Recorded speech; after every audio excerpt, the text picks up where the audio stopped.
Everyone, नमस्कार। मैं सूरज साहू स्वागत करता हूं आप सभी का संकल्प स्टडी सर्कल के एप्लीकेशन प्लेटफॉर्म पे। ठीक है, लास्ट क्लास में हमने स्टार्ट कर लिए थे वर्णमाला और इस वर्णमाला के हमने देखे थे कि वर्णमाला क्या है। वर्णों का व्यवस्थित समूह है, ठीक है ना, एक ग्रुप है। वर्णों को अगर व्यवस्थित रूप से अरेंज कर लिया जाए अर्थ के आधार पर तो उसी को क्या बोला जाता है, वर्णमाला बोला जाता है ना। फिर उसमें हमने देखे थे इसके दो प्रकार, स्वर और व्यंजन। तो स्वर वाला टॉपिक हमने लास्ट क्लास में कंप्लीट कर लिया था। ठीक है, आज क्या शुरुआत करेंगे, हम व्यंजन करेंगे और स्वर और व्यंजन दोनों के क्वेश्चन भी एक साथ कंप्लीट कर लेंगे। ठीक है, चलो। तो लास्ट क्लास में हमने स्वर कंप्लीट कर लिया था, आज हम क्या शुरुआत करेंगे, व्यंजन की शुरुआत करेंगे। व्यंजन क्या है, परिभाषा हमने लास्ट क्लास में देख ली थी। क्या होते हैं व्यंजन? जो किसकी सहायता से, स्वरों की सहायता से बोले जाते हैं, उन्हीं को क्या बोलते हैं, उन्हीं को व्यंजन बोला जाता है। बहुत सिंपल सी परिभाषा, ये स्वतंत्र रूप से नहीं बोले जाते, ठीक है ना। अब अलग अलग तरीके के व्यंजन में आपको इतना याद रखना है कि व्यंजन क्या होते हैं, तो जो स्वर की सहायता से बोले जाते हैं वही क्या कहलाते हैं, व्यंजन कहलाते हैं, ठीक है ना। हर व्यंजन के उच्चारण में अस्वर, वैसे आपको अगर कुछ नहीं भी दिख रहा है तो इस क में भी क्या जुड़ा हुआ है, क धन अ, तो हर व्यंजन के उच्चारण में क्या जुड़ा होता है, अस्वर लगा होता है। अ के बिना व्यंजन का उच्चारण नहीं हो सकता। फिर आप इसमें के, का, को कुछ भी बनाते रहो तो वो चीजें बाद में अलग मात्राएं आती रहेंगी, है ना। लेकिन अगर मान लो कोई व्यंजन है तो इन सब में क्या जुड़ा हुआ है, अस्वर जुड़ा हुआ है। कौन सा स्वर जुड़ा हुआ है, अस्वर जुड़ा हुआ होता है। वर्णमाला में कुल कितने व्यंजन पाए जाते हैं, 35 व्यंजन पाए जाते हैं। ये सारे वर्गीकरण हमने लास्ट क्लास में ही देख लिए थे। ठीक है, सबसे पहले अब वर्णमाला पढ़ रहे हैं हम, तो वर्णमाला में आप लोग क्या याद रखोगे, कचट तप याद रखोगे। क्या याद रखोगे, कचट तप। ठीक है, ये कचट तप क्या है अभी देख रहे हैं, देखो जरा कचट तप क्या है। ठीक है, कचट तप मतलब जो हम व्यंजन पढ़ने वाले हैं उसमें कुछ स्पर्श व्यंजन पाए जाते हैं। क्या पाए जाते हैं, स्पर्श व्यंजन, ठीक है ना। स्पर्श व्यंजन क्या होते हैं, तो ये 5 वर्ग याद रखो, क वर्ग, च वर्ग, ट वर्ग, ता वर्ग और प वर्ग, ठीक है ना। चलो, तो ये कौन कौन से, क वर्ग में क्या आता है, क ख ग घ अंगा। चलो, च वर्ग में च छ ज झ इया, ट वर्ग में ट ठ ड ढ ढ, ता वर्ग में त थ द ध न। अच्छा, यहाँ पे देखो ड और डा में ये लगा हुआ है ना। ये क्या चीजें होती हैं अभी हम देखेंगे, ठीक है। चलो, और प वर्ग में क्या आता है, प फ भ भ मा। सबसे पहले व्यंजन पढ़ने के लिए तो आप लोगों को ये याद रहना चाहिए कि ये क वर्ग है, ये च वर्ग, ये टा वर्ग, ता वर्ग और प वर्ग। क ख ग घ, क ख ग घ अंगा, च छ ज झ इया, ट ठ ड ढ ण, त थ द ध न और प फ ब भ म। ठीक है, ये सीक्वेंस में याद रहना चाहिए, तभी आप आगे की चीज सीक्वेंस में याद कर पाओगे। उसके बाद है ना, कॉलम जो है उन कॉलम को भी 5 भागों में बांट दिया गया है, 1 वर्ग, 2 वर्ग, 3 वर्ग, 4 वर्ग और इसको क्या बोला जाता है, पंचम वर्ग बोला जाता है, 5वां वर्ग बोला जाता है। क्लियर है, ठीक है। चलो, एक ही चीज देखो यहाँ पे, ये जो पंचम वर्ग है, ये 5वें वर्ग वाले हैं, इन्हें क्या बोला जाता है, अनुनासिक बोला जाता है। क्या बोला जाता है, अनुनासिक। इन्हें बोला जाता है अनुनासिक व्यंजन, ठीक है ना। किनको, ये 5वें वर्ग वालों को। पहला चीज आप देख रहे हो, हम धीरे से किस में बढ़ेंगे, वर्णों व्यंजनों के प्रकार में बढ़ेंगे, कितने टाइप के व्यंजन पाए जाते हैं। तो सबसे पहला आपको देखने को मिला स्पर्श व्यंजन।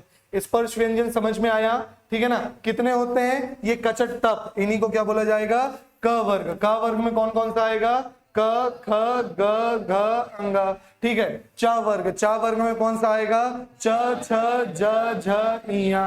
ट वर्ग, ट वर्ग में कौन सा आएगा, ट ठ ड ढ ण। फिर उसके बाद त वर्ग, ता में त थ द ध म और फिर उसके बाद प वर्ग, प फ ब भ म, ठीक है ना। चलो, त थ द ध न प फ ब भ म। तो ये कचट तप आप लोगों को, क च ट त प, कचट तप आप लोगों को सीक्वेंस में याद रहना चाहिए, तभी जाके आप आगे की चीजें याद कर पाओगे, ठीक है। यहां तक क्लियर हुआ। इसके बाद हम देख रहे हैं व्यंजनों के प्रकार। क्या देख रहे हैं हम, व्यंजनों के प्रकार। व्यंजन के प्रकार में पहला तो आपको देखने को मिल गया स्पर्श व्यंजन। पहला क्या देखने को मिला है, स्पर्श व्यंजन। स्पर्श व्यंजन कितने टाइप है, तो 25, यहां से आप लोगों को याद हो जाएंगे, है ना। ये क्या हो गए आपके 25 स्पर्श व्यंजन हो गए। क्लियर हो गया, ठीक है। उसके बाद अंतस्थ व्यंजन आते हैं। कौन से व्यंजन आते हैं, अंतस्थ व्यंजन। तो 4 हैं, 4 याद कर लो, य र ल व। अंतस्थ व्यंजन कितने आते हैं, 4 आते हैं। कौन कौन से, य र ल और वाह। ये क्या आते हैं? अंतस्थ व्यंजन। एक आते हैं उष्मीय व्यंजन, उष्म लिखा हुआ है, इनको इस तरीके से भी याद कर सकते हो, उष्मीय व्यंजन। उष्मीय मतलब इनको बोलने में गर्म वायु निकलती है मुंह से। कौन सी? श, श, स, ह। इनको बोलोगे हाथ को पास में लाके देखो, श, स, ह। सबको बोलने में कैसी हवा निकल रही है? गर्म हवा निकल रही है, उष्मा, अंदर की उष्मा निकल रही है, इसीलिए इनको क्या बोला जाता है? उष्मीय व्यंजन बोला जाता है। ठीक है, तो देखो 25 ये हो गए, 1 2 3 4 5 और पचम 25, 25 ये हो गए। उसके बाद 26 27 28 29 30 31 32 33। ठीक है ना? आगे अभी और देखोगे आप लोग। यहां तक समझ में आ गया? क्लियर है? ठीक है, तो ये दो अलग से याद करना पड़ेगा। एक है अंतस्थ व्यंजन, कौन कौन से होते हैं? य, र, ल, व। और एक याद रखना उष्मीय व्यंजन। ठीक है ना? उष्मीय व्यंजन कौन से होते हैं? श, श, स और ह। अब याद रखो कुछ होते हैं संयुक्त व्यंजन। कौन से होते हैं? संयुक्त व्यंजन। कौन कौन से? श, त्र, ज्ञ और श्र। ठीक है ना?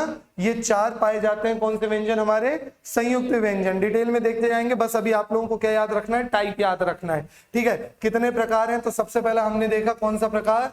स्पर्श व्यंजन देखने को मिला। सबसे पहला प्रकार हमें देखने को मिलता है स्पर्श व्यंजन। स्पर्श व्यंजन देखने के बाद हमें एक और देखने को मिला, ये शायद आप लोगों को पीडीएफ में नहीं दिया, इसलिए इसको लिख लेना। कौन सा है? अनुनासिक व्यंजन। कौन सा दिया हुआ है? अनुनासिक व्यंजन। अनुनासिक व्यंजन कौन सा होते हैं? पंचम वर्ग के जितने भी होते हैं वो सब क्या कहलाते हैं? अनुनासिक कहलाते हैं। ठीक है, पहली चीज ये जो पीडीएफ से अलग वाली है उसको देख लेना। दूसरा हमने क्या देखा? अंतस्थ व्यंजन। अंतस्थ व्यंजन कौन कौन से हैं? य, र, ल और व। ये आपके क्या आते हैं? अंतस्थ व्यंजन। उष्मीय व्यंजन। उष्मीय व्यंजन कौन कौन से हैं? श, स, स और ह। ये तीन तीन श के रूप है और एक ह। संयुक्त व्यंजन याद रखोगे कौन कौन से? श, त्र, ज्ञ और श्र। ठीक है, ये चार आते हैं किसके? संयुक्त व्यंजन। किस किस से मिलके बने अभी देखेंगे। ठीक है, ये डायग्राम पे अभी ध्यान मत देना, ये डायग्राम याद कराएंगे। सबसे पहले हम देख रहे हैं कि कौन कौन से व्यंजन मतलब कितने प्रकार के होते हैं। तो यहाँ पे प्रकार समझ में आया? कितने प्रकार याद किए आप लोगों ने? यहाँ पे सबसे पहला आप लोगों को देखने को मिला स्पर्श व्यंजन। कौन सा? स्पर्श व्यंजन। स्पर्श व्यंजन के बाद अनुनासिक। ठीक है ना? कौन सा देखने को मिला? अनुनासिक। कौन होते हैं अनुनासिक? पांचम वर्ग वाले या पांचवें वर्ग वाले सारे की सारे क्या कहलाते हैं? अनुनासिक कहलाते हैं। उसके बाद आपको क्या देखने को मिला? अंतस्थ व्यंजन देखने को मिला। अंतस्थ व्यंजन कौन कौन से होते हैं? य, र, ल और व। ठीक है, उसी के बाद देखने को आप लोगों को कौन सा मिला? उष्मीय व्यंजन। उष्मीय व्यंजन कौन कौन से होते हैं? श, स, स और ह। ठीक है, ये क्या होते हैं? आपके उष्मीय व्यंजन होते हैं। ठीक है ना? ये आपके चार उष्मीय व्यंजन होते हैं। फिर आप लोगों को यहीं पे एक और कौन सा संयुक्त व्यंजन देखने को मिला था? कौन सा? संयुक्त व्यंजन। इसमें भी चार। कौन कौन से? श, त्र, ज्ञ और श्र। ठीक है ना? चलो, इतना देखने के बाद अब हम आगे देख रहे हैं कि भाई बोलने जो प्राण वायु निकलती है ना, उच्चारण के आधार पे या बोलने के आधार पर व्यंजनों को और अलग वर्गों में बांटा गया है। ठीक है, किसके आधार पे बांटा गया है? वर्णों को और अलग वर्ण मतलब जो व्यंजन है उनको बोलने के आधार पर बांटा गया है। अल्प प्राण, महाप्राण। ये क्या है? अल्प प्राण ऐसे हैं जिनको बोलते समय ज्यादा प्राण वायु नहीं निकलती है। प्राण वायु नहीं निकलती मतलब ज्यादा आप शब्द नहीं निकाल रहे हो। और कुछ ऐसे होंगे जिनको बोलते समय बहुत ज्यादा हवा निकलेगी। जैसे हाथ रखो मुंह के पास, हाथ रखो और बोलो क। क हवा निकल रही है क्या? नहीं, उतनी नहीं। अब बोलो ख। ख ख बोलो, खा में निकल रही है ना? मतलब खा में ज्यादा हवा, का में भी निकल रही है ऑब्वियसली, लेकिन ख से कम। फिर बोलो ग। ग फिर नहीं निकली, फिर बोलो घ। घ बोलो घ। समझ में आ रहा है ना? पहले वाले में किस तरीके है ना? इस तरीके से आप लोगों को। तो देखो अल्प प्राण क्या हो गए? जो पहला वर्ग होगा, है ना? पहला वर्ग मतलब क्या हो गया? का के नीचे वाले सारे जितने आ रहे हैं वो किस में आएगा? अल्प प्राण। ख बोलने में ज्यादा हवा निकल रही थी, दूसरा वर्ग किस में आएगा? इसमें आ जाएगा। समझ में आ रहा है ना? क्लियर हो रहा है? तो याद नहीं करना है, आराम से अंदाजा लगा के हम इन सारी चीजों को कर सकते हैं। क, ख, ग बोलने में ज्यादा हवा निकल रही थी क्या?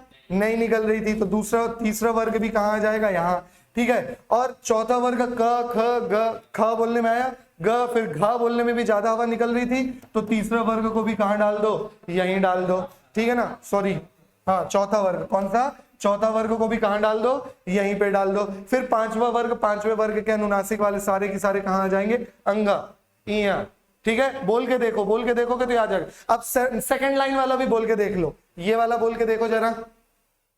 कचट तप याद है ना, च बोलो, च हल्की निकल रही, फिर बोलो छ, ज्यादा हवा निकल रही है ना, ऐसे नहीं करना है, ऐसे में हवा पता नहीं चलेगी, यहां पता चलेगी। ठीक है, फिर ज कम निकली, फिर उसका झ, ठीक है, इया कम निकली, है ना। तो उससे अंदाजा लगा के आप लोगों को याद हो जाएगा, हमें याद करने की जरूरत नहीं पड़ेगी, इसी से निकाल लेंगे हम। ठीक है, तो देखो पहला, तीसरा और पंचम वर्ग हमेशा किस में आएंगे, अल्प प्राण व्यंजन में आएंगे, और दूसरा और चौथा वर्ग किस में आएंगे, महाप्राण। ये एग्जाम्पल इस तरीके से लिखा है, आप लोग कंफ्यूज हो जाओगे, परेशान हो जाओगे। तो इस तरीके से देखो और टेस्ट अपने हिसाब से कर लो। इनको बोलो हवा कम निकलेगी, इनको बोलो हवा ज्यादा निकलेगी। ठीक है, वही वर्ग तो है, क वर्ग, च वर्ग, ट वर्ग, त वर्ग और प वर्ग। ठीक है, कचट तप वही देखोगे आप, कचट तप क ख ग घ अंगा, च छ ज झ इया, ट ठ ड ढ ण, त थ द ध न, प फ ब भ म।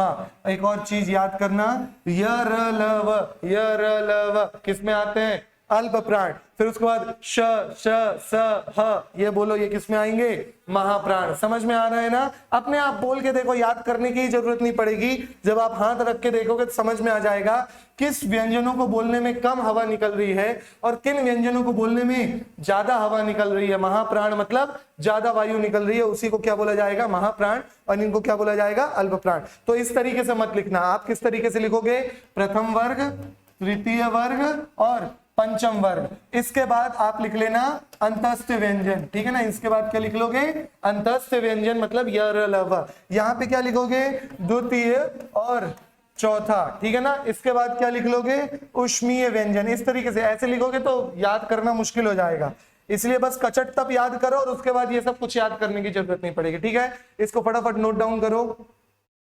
बोलने के आधार पर, प्राण वायु के आधार पर, ठीक है ना, कितने व्यंजन, दो व्यंजन। कौन कौन से, अल्प प्राण और महाप्राण।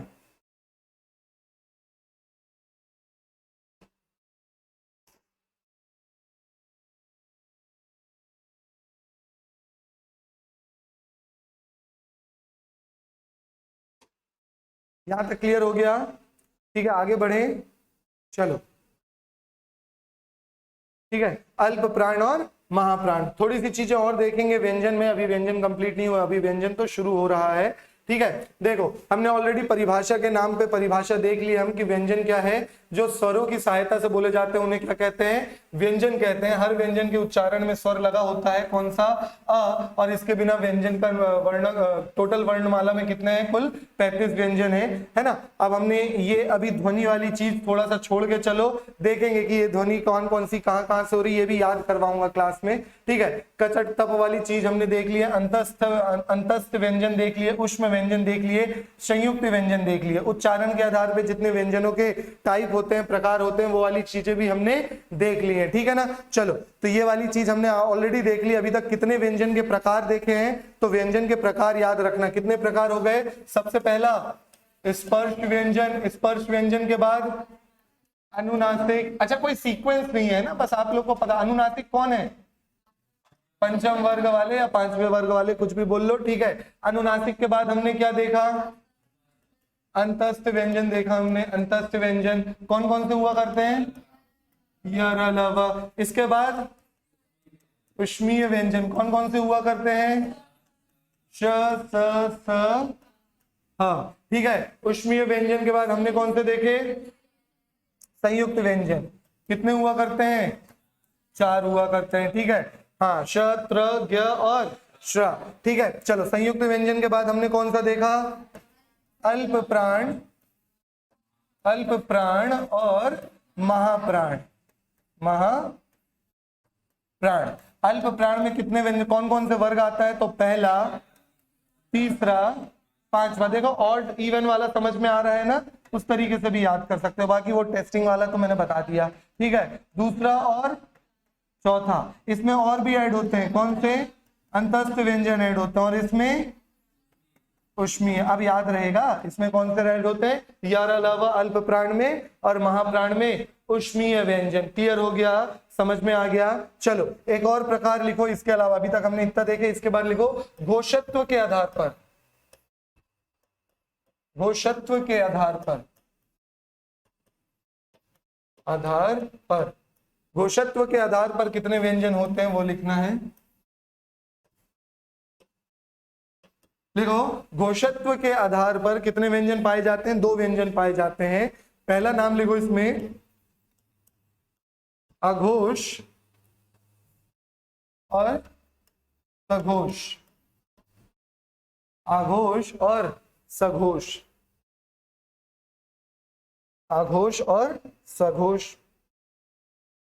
चलो सबसे पहले आघोष की परिभाषा लिखो, आघोष की परिभाषा में लिखो, ठीक है, ऐसे व्यंजन जिनका उच्चारण बाहर से होता है, ऐसे व्यंजन जिनका उच्चारण बाहर से होता है, ठीक है,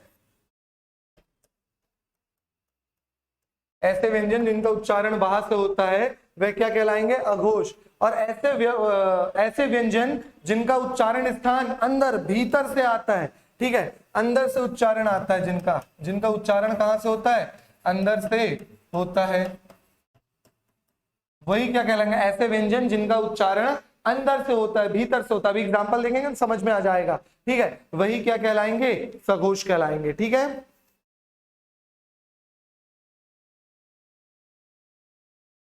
चलो अब इसमें लिख लो प्रथम वर्ग और द्वितीय वर्ग। प्रथम और द्वितीय वर्ग किसमें आएंगे, सारे की सारे अघोष में बोलेंगे। देखो क बाहर से लग रहा है, अंदर से कुछ नहीं आ रहा, क ख, ठीक है, फिर ग, गा बोलने में अंदर से आ रहा है, फील करो, बोल के फील करो, पहले बोलो क, बाहर से आ रहा है, ख बाहर से आया, फिर बोलो ग, घ अंदर से आ रहा है, अंगा, ये है ना, च बाहर से आया, छ बाहर से आ रहा है, लेकिन वही ट बाहर से आ रहा है, ठीक है। तो पहले और दूसरे वर्ग वाले कहां से आएंगे, बाहर से आते हैं, सॉरी बाहर से आ रहे हैं, बाहर मतलब ऐसा फील हो रहा है कि हम बस मुंह से बोल रहे हैं। और अंदर की प्राणवायु से बोलने वाले कौन से होते हैं, तीसरे, चौथा और पांचवा वर्ग, ठीक है ना। तो इतना लिखो, अघोष में कौन कौन से आते हैं, पहला वर्ग, दूसरा वर्ग, ठीक है, तीसरा, चौथा और पांचवा, ठीक है। अब उसके बाद बाहर से जो आते हैं उसमें आपको 3 और लिख लो, श, स और स। और जो ह है, ह बोलो, ह वो अंदर से आएगा, ह कहां से आता है, अंदर से आता है। तो श, श, स बाहर से आ गए, ह कहां से आ रहा है, अंदर से आ रहा है। बोल के फील कर लो तो ये चीजें याद हो जाएंगी, ठीक है, अदरवाइज याद करने में थोड़ी सी दिक्कत जाएगी, ठीक है। क्लियर हो गया यहां तक, ठीक है। तो 2 चीज और ऐड हो गई, कौन कौन सी, अघोष और सघोष। अघोष क्या है, जो अघोष जो बाहर से ही आ रहा है, सघोष मतलब अंदर से फील करके बोल रहा है। आप कोई भी एक वर्ग उठाओ और उसको बोल के देखो,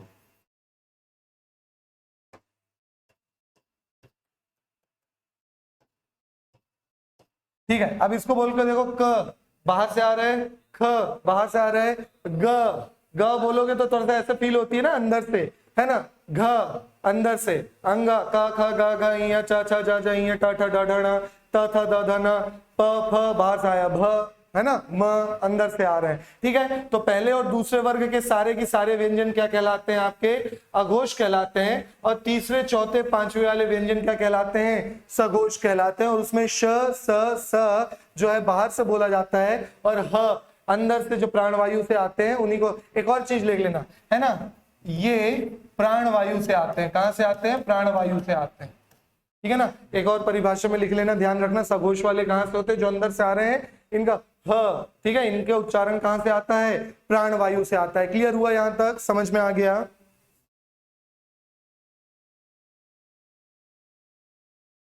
ठीक है। चलो यहां तक क्लियर हो गया होगा तो एक चीज और देखेंगे, यहां तक समझ में आ गया ना सबको, ठीक है। चलो अब इसमें देखो जरा सा, ये ड और ढ दिख रहा है ना, ये दिख रहा है ड और ढ, ठीक है ना। इनमें नीचे जो लग गया है, ठीक है, उसके कारण इन्हीं को बोला जाता है उत्क्षिप्त व्यंजन। तो अलग से एक पॉइंट लिखो, एक नया व्यंजन पढ़ रहे हो आप, ठीक है ना। उत्क्षिप्त व्यंजन कौन से होते हैं, 2 होते हैं, संख्या भी याद रखना है। उत्क्षिप्त व्यंजन कितने होते हैं? 2 होते हैं।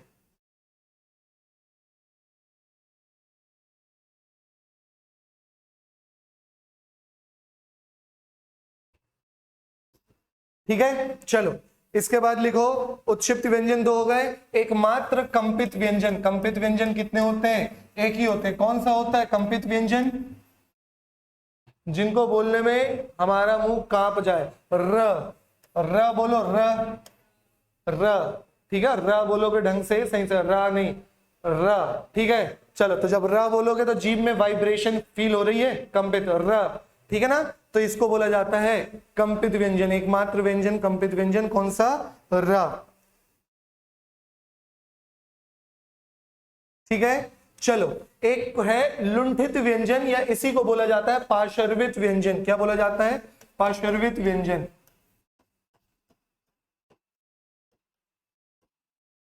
ठीक है, ल, क्या है ये? ल, पार्श्वित व्यंजन लिख लो, ल। ऐसा व्यंजन जिनको बोलने में जीभ लड़खड़ाए, मतलब जीभ उल्टी होती है, ल, ठीक है। जीभ क्या होती है? उल्टी। हमें फील नहीं होता, लेकिन जीभ क्या होती है? उल्टी होती है, पलटती है, इसको बोलने में ल, ठीक है। इसीलिए इसको क्या बोला जाता है? पार्श्वित व्यंजन बोला जाता है, ठीक है ना। लिख लेना इसको, क्या है? पार्श्वित व्यंजन।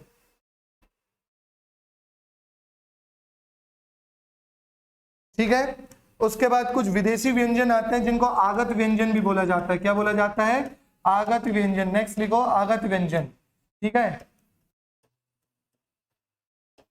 गजक जानते हो? गजक, गजक, गजक खाने वाला, तिल का आता है गजक, ठीक है। संक्रांत वगैरह में बहुत फेमस होता है। नहीं जानते हो कोई बात नहीं, जानते हो तो गजक खफा के नाम से याद हो जाएगा, और नहीं जानते हो तो याद करना पड़ेगा। जिनके नीचे क्या लगा होता है? नुक्ता लगा होता है। इनके नीचे क्या लगा होता है? नुक्ता, है ना। इनका अक्सर शेर शायरियों में इस्तेमाल होते हैं, जैसे खफा, ठीक है ना, खफा बोला जाता है ना अलग से। गजल, गजल नहीं, क्या बोलेंगे?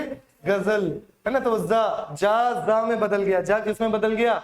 ज में, तो गजल, वो गजल हो गई, ठीक है। इस तरीके से नीचे इनको, ये जो नीचे बिंदी लगी, इन्हीं को क्या बोला गया है? नुक्ता। क्या बोला जाता है? नुक्ता लगा हुआ है, ठीक है ना। तो ध्यान रखना। और आगत व्यंजन कितने? 5 होते हैं। गजक खफा, ये याद करने के लिए है ना। गजक खफा याद करने के लिए बस इस तरीके से कोड बनाया हूं मैंने। गजक खफा करके याद रख सकते हो, बाकी सीक्वेंस में तो का से शुरू होगा, ठीक है। क्लियर हुआ? कौन सा देख लिया आपने? आगत व्यंजन। आगत व्यंजन के बाद आप लोगों के सारे टाइप कंप्लीट हो जाते हैं, किसके? व्यंजन के। यहां तक क्लियर हुआ? समझ में आ गया? ठीक है, आगे बढ़े, है ना। तो अब देखा जाए तो हमारे कितने टाइप हो गए, रिवीजन करो जरा। स्टार्टिंग में हमने कौन सा देखा था? स्पर्श व्यंजन, ठीक है ना। स्पर्श व्यंजन के बाद हमने कौन सा व्यंजन देखा? अनुनासिक। अनुनासिक कौन हुआ करते थे? पंचम वर्ग वाले, ठीक है ना। पंचम वर्ग, कचट तप याद रहेगा। याद है? किसको याद नहीं है कचट तप? वो पूरा क ख ग घ अंग च च ज ज इ ट ठ ड ढ ण त थ द ध न प फ ब भ म। किसे याद नहीं है? नहीं याद है? याद है गौरव? नहीं है ना? याद है? ठीक है, तो ये याद रखना बस जरूरी है यहां से, क्योंकि देखो अघोष, सघोष, अल्प प्राण, महाप्राण सब मैंने वैसे ही बताया है। अगर वो याद नहीं रखोगे तो फिर वो का खा गा घा करके याद रखना पड़ेगा। इसलिए एक वो टेबल याद रख लो, बाकी सारी चीजें अभी देखो बहुत इजीली होती चली जाएंगी, ठीक है। यहां तक हो गया, ठीक है। चलो, इसके बाद हमने देख लिया अनुनासिक हो गया। अनुनासिक के बाद हमने देखे अंतस्थ व्यंजन। अंतस्थ व्यंजन कौन से हुआ करते थे? यर अलावा, ठीक है ना। उसके बाद हमने देखे उष्मीय कौन से हुआ करते थे? श, स, और हाँ, ठीक है ना। ये क्या हुआ करते थे? उष्मीय व्यंजन। उष्मीय व्यंजन के बाद हमने कौन सा देखा था? उत्क्षिप्त व्यंजन। कौन सा व्यंजन देखे? उत्क्षिप्त, याद कर लो। उत्क्षिप्त में क्या था? ड और ढ, ठीक है ना। नीचे क्या लगा है? नुक्ता लगा हुआ है बस, ठीक है। चलो, इसके बाद हमने देखे अल्प प्राण, महाप्राण। अल्प प्राण में जिनको बोलने में हवा कम निकले, टेस्ट कर रहे हो तुरंत, क हवा कम, तो पहला वर्ग पूरा डाल दो। ख हवा ज्यादा, दूसरा इधर, है ना। क ख ग, ठीक है, ग इधर ले आओ, तो पहला, तीसरा और पांचवा, दूसरा और चौथा महाप्राण। बोल के भी आप लोग ट्राई कर लोगे। य र ल व हवा कम है, अल्प प्राण। श स ह ज्यादा है, महाप्राण में डाल दो। क्लियर हुआ? ठीक है। उसके बाद हमने देखे अघोष और सघोष, ठीक है ना। तो क और ख है ना, तो पहले और दूसरे वर्ग वाले सारे के सारे किस में आएंगे? अघोष में। बाकी जो अंदर से बोले जा रहे हैं ग, घ, अंग, ठीक है। जो अंदर से बोले जा रहे हैं वो किस में आ जाएंगे, सघोष में आ जाएंगे। उसी तरीके से श, स, बाहर से बोला जा रहा है, ह अंदर से बोला जा रहा है तो अंदर से यहाँ ह चला जाएगा, ठीक है। तो आप लोग को अघोष और सघोष भी याद हो गया होगा। चलो इसके बाद आगे देखें, अगर अघोष सघोष के बाद हमने क्या देखा है ना, एक कंपित व्यंजन देखा। कंपित व्यंजन क्या है, र, ठीक है। र बोलने में आ रहा है ना, 2-3 बार र बोलो, र, ठीक है। गाना मत गाना, ठीक है ना। चलो समझ में आ रहा है ना, र, ठीक है। बोल रहे हैं ना, गाना गा के देख लेना, समझ में आ जाएगा, ठीक है। एक का सक्का मत बोलना आगे। चलो यहां तक क्लियर हो गया, ठीक है। इसके आगे देखते हैं, कंपित व्यंजन हो गया। पार्श्वित व्यंजन, जिसको बोलने में जीभ क्या होती है, पलटती है, वो कौन सा है, ल, ठीक है ना। एक है वो हमें फील नहीं होता लेकिन जीभ पलटती है, ठीक है। बचपन में भी बच्चे ला और रा बोलते हैं। लास्ट बच्चा जब तक तुतलाता है तो वो आखिरी शब्द होता है ला होता है, ला को क्या बोलता है, र, ठीक है ना। समझ में आ रहा है ना, क्लियर है। चलो आगत व्यंजन, नुक्ता वाले व्यंजन जो अक्सर शेरो शायरी में यूज होते हैं, इन्हीं को विदेशी व्यंजन भी बोल लिया जाता है। कौन से हैं, गजक खफा, ये याद करने के लिए है, आप क ख ग करके याद कर लो और फिर ज और फ अलग से आ जाता है, ठीक है। तो नीचे क्या लगे हुए हैं, नुक्ता लगे हुए हैं, ठीक है ना। इनको बोलने ग ज, ठीक है, बोलने का गजल, ठीक है ना। और भी कई चीजें आप लोग सुनते होंगे, कागज, कागज, कागज नहीं बोलते, कागज की कश्ती, ठीक है, इस तरीके से। चलो क्लियर है ना। आगे बढ़े तो ये हमारे क्या थे, सारे के सारे व्यंजन थे। अब आ जाओ उस डायग्राम में जहां से क्वेश्चन सबसे ज्यादा पूछता है, ठीक है। ये डायग्राम दिख रहा है, यहां से क्वेश्चन पूछा जाता है, ठीक है। तो देखो क्वेश्चन जो पूछा जाएगा तो आप लोगों को बस कचट तप याद रखना है। क्या याद रखना है, कचट तप, ठीक है, ये याद रहेगा। अब इतना अगर याद रहेगा तो यहां से कहानी शुरू करते हो। जब भी आवाज जो हमारी निकलती है, वॉइस बॉक्स, लैरिंक्स, ठीक है, यहां से जो हमारी आवाज निकलती है तो सबसे पहला कौन सा क्षेत्र आता है, कंठ। सबसे पहले कौन सा क्षेत्र आता है, कंठ। तो देखो सबसे पहले कौन सा क्षेत्र आता है, कंठ। तो कंठ को इधर लिख लो, ठीक है। सबसे पहले कौन सा क्षेत्र आ गया, कंठ वाला। कंठ के बाद बढ़ोगे तो क्या आएगा, तालु। तालु समझते हो, गरम गरम पिज्जा खाने में जो ऊपर का क्षेत्र जल जाता है, फिर जीभ से, जिसको आप 3 दिन तक निकालते रहते हो। समझ में आ रहा है ना, ट्राई किए हो कभी, जीभ से हम निकालने की कोशिश करते रहते हैं, वो क्या है, तालु। जब भी कुछ चीज, गर्म चीज जले खाओगे तो क्या जलता है, तालु जल जाता है। फिर 3 दिन तक हम जीभ से उसको निकाल रहे होते हैं, है ना, ठीक है। तो कंठ के बाद क्या आ जाएगा, तालु। कंठ के बाद क्या आ जाएगा, तालु। तालु के बाद आ जाता है आपका मूर्धा। तालु के बाद क्या आ जाता है, मूर्धा। मूर्धा क्या है, समझ लो, मसूड़े। मूर्धा क्या है, समझ लो, मसूड़े, ठीक है ना। तो आपका क्या आ जाता है, मूर्धा, ठीक है। कंठ, कंठ के बाद तालु, तालु के बाद मूर्धा, ठीक है। मसूड़े तक आ गए हो आप, समझ में आ रहा है ना, क्लियर हो रहा है। फिर उसके बाद आता है एक आपका दंत। मूर्धा, मसूड़े के बाद तुरंत क्या आएगा, दांत। मूर्धा के बाद तुरंत क्या आएगा, दांत, दंत। और दांत के बाद क्या आता है, ओष्ठ। तो ये सीक्वेंस है ना, अंदर से एक सीक्वेंस बना के चलो, समझ में आ रहा है ना। और लास्ट में क्या आ गया, ओष्ठ। जरा ओटो को चिपकाए बिना प बोल के दिखाओ, अरे बोलो, बिना ओटो को चिपकाए भा बोल के दिखाओ, मां बोल के दिखाओ। बिना ओटो के चिपकाए नहीं होगा ना, समझ में आ रहा है। तो देखो ये याद करने की जरूरत नहीं है, आप बस ये सीक्वेंस माइंड में रखो। सबसे पहले ये कचट तप का सीक्वेंस तो याद है, बस बाकी अंदर का सीक्वेंस याद रख लो। सबसे पहला कंठ के बाद तालु के बाद मूर्धा में दिक्कत जा रही है तो मसूड़े। मूर्धा क्या है, मसूड़े। दांत के पहले ही आते हैं ना मसूड़े, दांत के नीचे थोड़ी लगे हैं मसूड़े, पहले मसूड़े हैं फिर क्या निकले हैं, दांत, ठीक है। तो सबसे पहले कंठ, कंठ के बाद तालु, ठीक है। देखो यहाँ पे ये आपका कंठ, कंठ के बाद ये आ गया तालु, ठीक है ना। और तालु के बाद यहीं पे क्या लगे हुए हैं, मूर्धा, मसूड़े। मसूड़े से क्या निकले हुए हैं आपके, दांत। और दांत के बाहर क्या है, ओष्ठ। समझ में आ रहा है ना। तो ये आप लोगों को इतना याद हो जाएगा। कंठ से कौन सा वर्ग बोला जाता है, क ख ग घ च अंगा, ये सारी चीजें कहां से, कंठ से। फिर उसके बाद तालु, च छ बोल के देखो, च छ, चा बोल के दिखाओ, जीभ को बिना तालु में टच किए, नहीं बोलते, च बोलना है तो जीभ अपने आप ऊपर जाएगी, च छ ज झ जाएगी ऊपर, ठीक है। मूर्धा, ट, हमें समझ में भी नहीं आता, लेकिन जीभ कहाँ टच हो रही है, मसूड़े में टच हो रही है। दंत त थ द ध न, समझ में आ रहा है, जीभ को अंदर रख के नहीं बोल पाओगे। ओष्ठ प फ ब भ म, बिना ओठ को चिपकाए बोल के देखो, अरे समझ में आ रहा है, बोल पाओगे क्या? ठीक है, तो यहीं से आपको क्या याद हो जाएगा, यहीं से आप लोगों को ये याद हो जाएगा कि कौन से वर्ग किस क्षेत्र से बोले जाते हैं। क वर्ग कहां से, अब आप लोग को कुछ भी क्वेश्चन आए, क वर्ग कहां से बोला जाएगा, कंठ। च वर्ग तालु, ट वर्ग अरे बोलो मूर्धा, त वर्ग दंत और प वर्ग। यहां तक याद हुआ, समझ में आ गया ना? ठीक है ना? तो ये देखो कंठ से क्या बोला जाए, कहां गया, कंठ से क्या बोला जा रहा है, का वर्ग। दिख रहा है क्या, कंठ से आपको कौन सा वर्ग बोला जा रहा है, का वर्ग। ये देखो यहीं पे बना हुआ है कंठ, और अभी बाकी चीजें भी याद करवाऊंगा, ठीक है, बस अभी पहले व्यंजन का याद करो। कंठ से क्या वर्ग बोला गया है, का वर्ग बोला। अभी ये कंठ तालु भूल जाना, ठीक है। कंठ के बाद कहां आए थे हम, तालु। का के बाद कौन सा वर्ग आता है, चा वर्ग। अरे दिख रहा है, का के बाद कौन सा वर्ग आता है, चा वर्ग। तो कंठ के बाद तालु, तालु के बाद तालु में चा वर्ग। तालु के बाद क्या आता है, मूर्धा। तालु के बाद क्या आता है, मूर्धा। मूर्धा में कौन सा, मूर्धा, मूर्धा नहीं, ठीक है, क्या आता है, मूर्धा। मूर्धा मतलब मसूड़े। कौन सा वर्ग, टा वर्ग, ठीक है। चलो, मूर्धा के बाद क्या देखने को मिलता है आपको, दंत। दंत में क्या देखने को मिला है, ता वर्ग। देखने को मिल रहा है ना सारी चीजें। और दंत के बाद, ओष्ठ के बाद क्या देखने को मिला, प वर्ग। समझ में आ गया, क्लियर हुआ? चलो, अब ये बाकी चीजें क्या लिखी हैं ये अभी समझ में आ जाएगा, अभी हम चीजों को याद करते हुए चलेंगे, ठीक है। सबसे पहले अब जो टेबल बताऊंगा वो टेबल बनाओ एक तरीके से। सबसे पहले यहाँ पे सारे स्वर लिखो, सारे स्वर, अ आ, इसी सीक्वेंस में अपनी कॉपी के ऊपर में लिखो, अ आ ई उ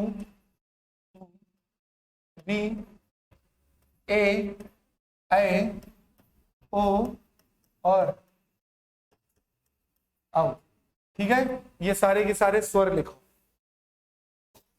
और एक टेबल बना रहा हूं, वो टेबल बनाना। ये स्वर ऐसे सीक्वेंस में इस तरीके से आ जाएंगे और लाइन बना देना बस।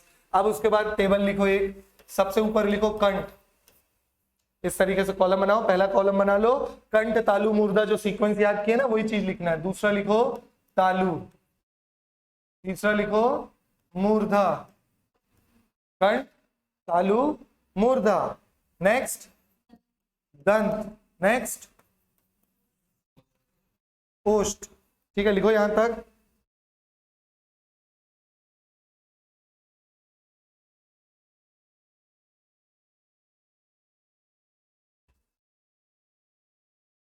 ठीक है, इसके बाद लिखो कंठ तालव्य,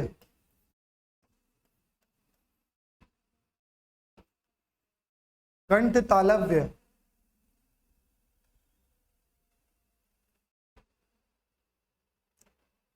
कंठ तालव्य, कंठोष्ठ,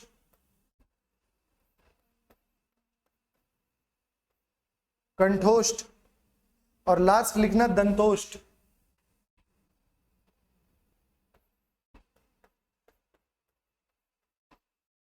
लास्ट क्या लिखोगे, दंतोष्ठ। कंठ, कंठ तालव्य, कंठोष्ठ और दंतोष्ठ। क्या है ये, और कुछ नहीं, कंठ और तालु से मिलके जो बोलते हैं कंठ, कंठ तालव्य। कंठ और ओष्ठ से मिलके जो बोलते हैं कंठोष्ठ। दांत और ओष्ठ से, दंत और ओष्ठ से जो मिलके बने हैं वो क्या हो जाएंगे, दंतोष्ठ। अब फटाफट सबसे पहली चीज तो इनमें वर्ग लिखो। कौन कौन सा वर्ग था, कचट तप, याद आ रहा है? सबसे ऊपर में लिखो क वर्ग, च वर्ग, ट वर्ग, सिंपल से आते रहो, क च ट ट प प। ये प वर्ग तक सारी चीजें लिखो, कचट तप।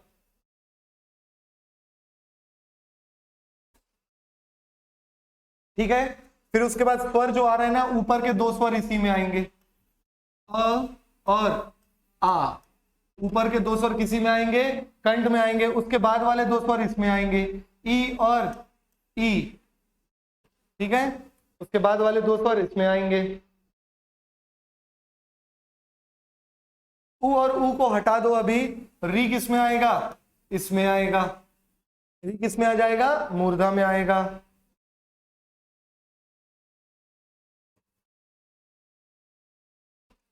ऊ और ऊ किस में आएगा? ओष्ठ में आएगा। ऊ और ऊ जो बीच में बचा था ना, ऊ और ऊ को कहां लिखना? ओष्ठ में लिखना।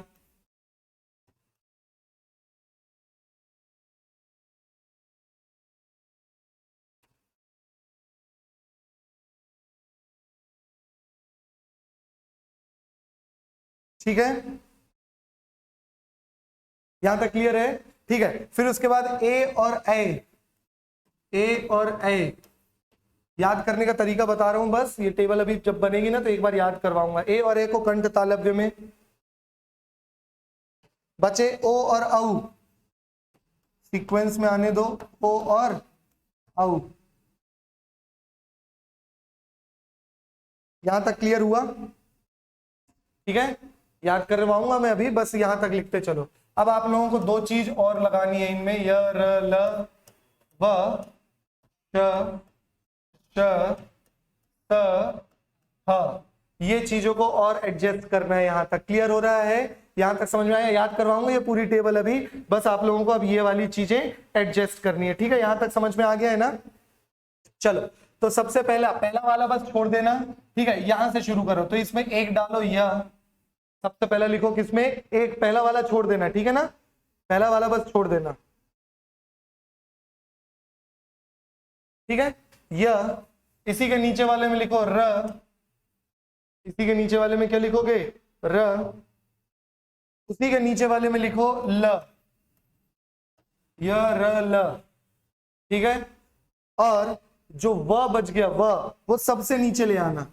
सबसे नीचे किसको ले आओगे? व।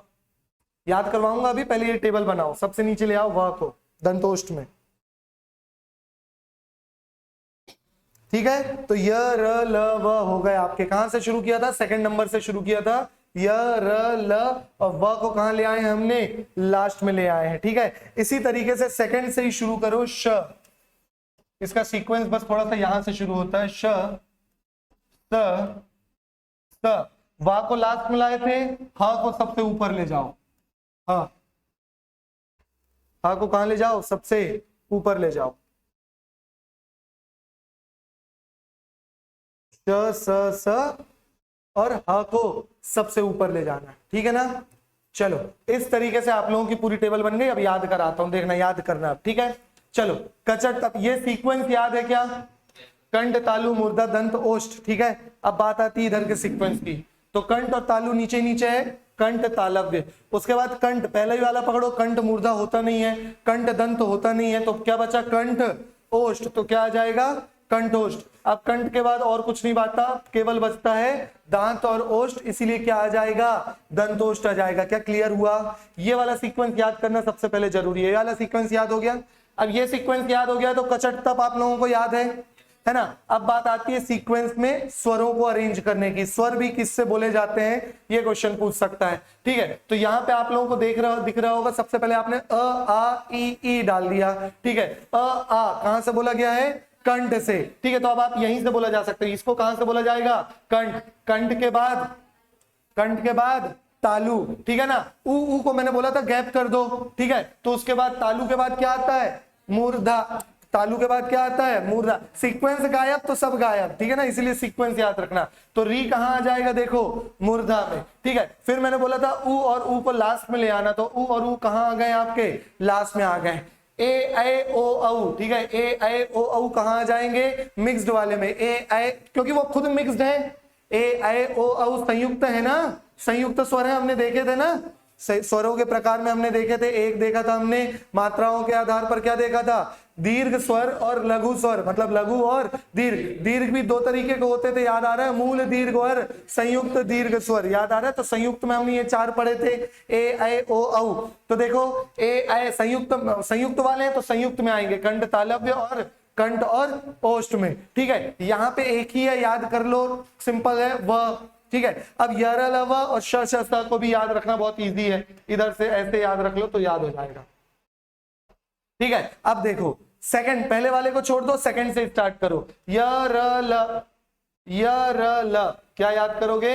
य र ल, वा को सबसे नीचे। ठीक है, उसी तरीके से श स स, हा को सबसे ऊपर। समझ में आया? टेबल बना लोगे इस तरीके की। अरे ये लिख लिए, क्लियर है? पन्ना पलटो कॉपी में और टेबल बनाओ, पेज पलटो, देखो याद हो गया होगा, टेबल बनाओ, सीक्वेंस यहां से शुरुआत करो, है ना। सबसे ऊपर लिख लो स्वर अ आ ई उ उ री ए ओ औ। ठीक है, एक साइड में लिख लो य र ल व, और श स ह को थोड़ा सा उल्टा लिखना।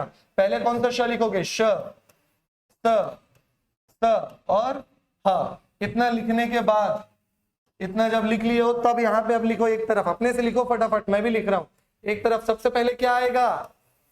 कंठ, कंठ के बाद क्या आएगा? तालु, तालु के बाद क्या आएगा? मूर्धा, मूर्धा के बाद क्या आएगा? दंत, दंत के बाद क्या आएगा?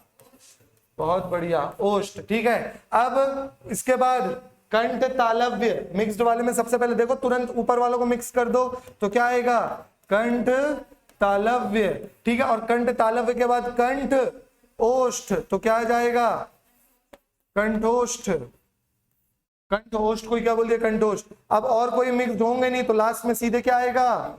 दंतोष्ठ।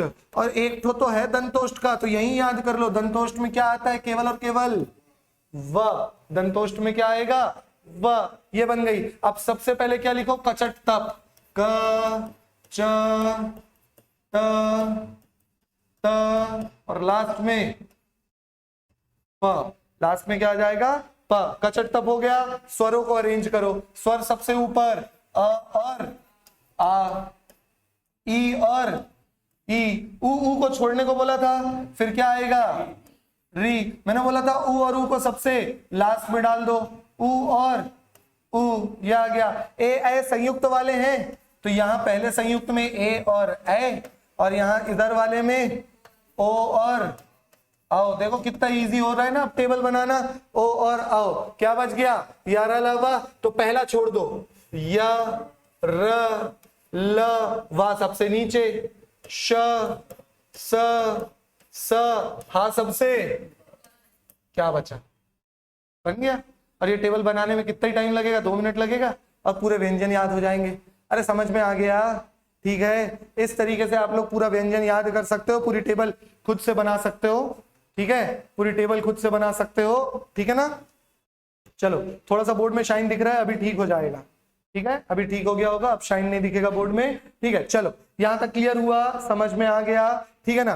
क्या देखे हमने पूरे व्यंजनों के प्रकार देख लिए, कौन से व्यंजन कहां से बोले जाते हैं वो भी देख लिए।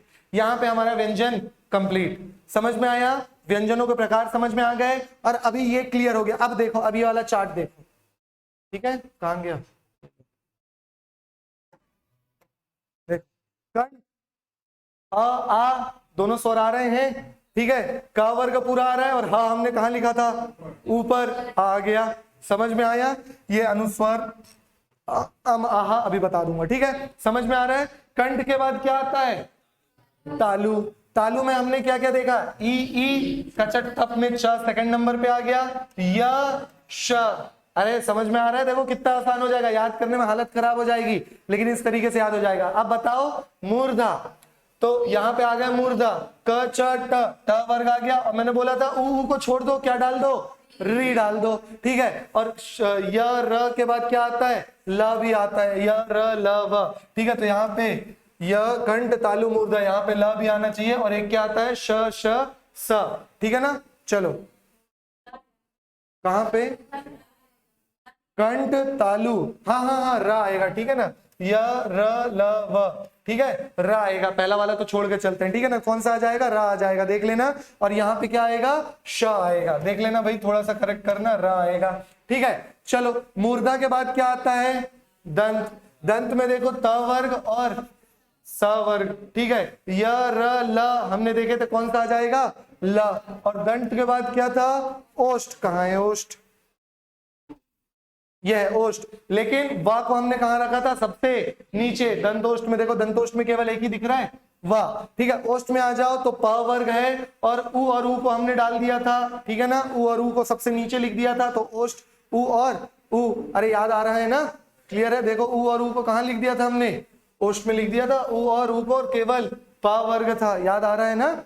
चलो याद करना ही पड़ेगा, ये और कोई ऑप्शन नहीं है।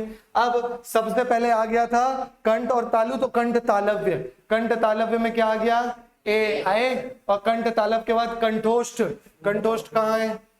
कंठोष्ठ ओष्ठ प्लस कंठ, हाँ ठीक है ना, क्या आ जाएगा यहाँ? ओ और औ, ठीक है। फिर उसके बाद एक दंतोष्ठ में क्या आ गया था? वाह, बन गई पूरी टेबल।